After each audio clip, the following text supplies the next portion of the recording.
جیسا کہ آپ کو پتہ ہے ایک سلسلہ شروع کیا ہے اپنے علماء سے ملنے کا. میں انجینئر محمد علی مرزا صاحب سے ملا, میں مولانا طارق جمیل صاحب سے ملا, آج کراچی میں ہوں مفتی طارق مسعود صاحب کے ساتھ.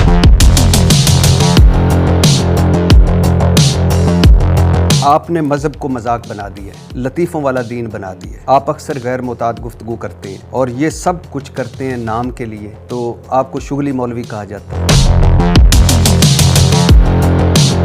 3 طلاق یافتہ سے شادیاں کرو یا 3 بیوہ سے شادیاں کرو, چوتھی میں کرا دوں کہ 16 سال کی لڑکی سے, 2 8 سال کی لڑکی سے, ورنہ 4 سال کی 4 لڑکیوں سے. اب مجھے بتائیں, آپ نے لڑکی کو جنس سمجھ لیا ہے, میں بیٹی کا باپ ہوں, آپ بھی ہیں. یہ مزاح تھا آپ کا, ایک مفتی کا مزاح تھا. آپ کا کیا ایک مفتی کا مزاح تھا. مفتی کو مزاح کرنے پر گورنمنٹ نے پابندی لگائی ہے یا لڑکی, آپ لڑکی کو کیا کہہ رہے ہیں؟ آپ انجینئر محمد علی مرزا سے مناظرے کے لیے کراچی سے جیلم جا پہنچے, وہاں ویڈیوز بنائی, اپنی جیت کا خود اعلان کیا اور واپس کراچی آ گئے. اسلام کا جھنڈا یقیناً بلند ہو گیا ہوگا, ہو گئی ہوگی یقیناً آپ کی مذہب کی خدمت. اتنی زبردست خدمت ہوئی ہے. آپ کو بنیادی اختلاف کیا ہے انجینئر محمد علی مرزا صاحب سے؟ انجینئر مرزا سے اختلاف یہ ہے, پراپر عالم نہیں ہے اور مسٹیک علمی بہت زیادہ کرتے ہیں. جیلم والی سرکار, شف والی سرکار. انجینئر محمد علی مرزا کہتے ہیں کہ مولانا طارق مسعود دیوبندیوں کے فرنٹ مین ہیں, دیوبندیوں کے گول کیپر ہیں, غلط عقیدے والے انسان ہیں اور مرنے کے بعد اللہ کے پاس نہیں اپنے بزرگان کے پاس جانے والے انسان ہیں. تو جنت میں کون جائے گا انجینئر سے, بس یہ مجھے ایک لسٹ لکھوا لیں.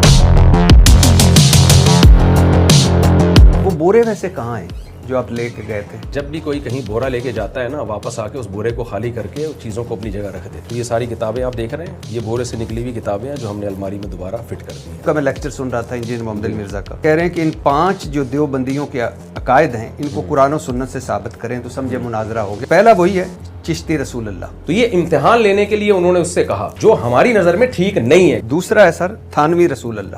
رسول اللہ صلی اللہ علیہ وسلم کی قبر مبارک اللہ تعالیٰ کے عرش اور کرسی سے افضل ہے. خلیل سہارنپوری صاحب کی المؤند المغند.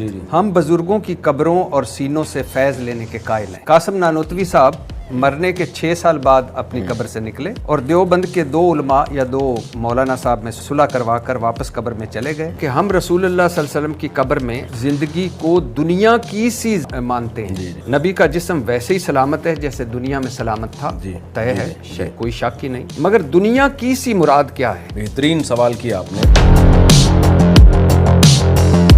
555 ہجری میں شیخ احمد رفاعی نبی کے روزہ مبارک پر, نبی صلی اللہ علیہ وسلم کے روزہ مبارک پر حاضر ہوئے.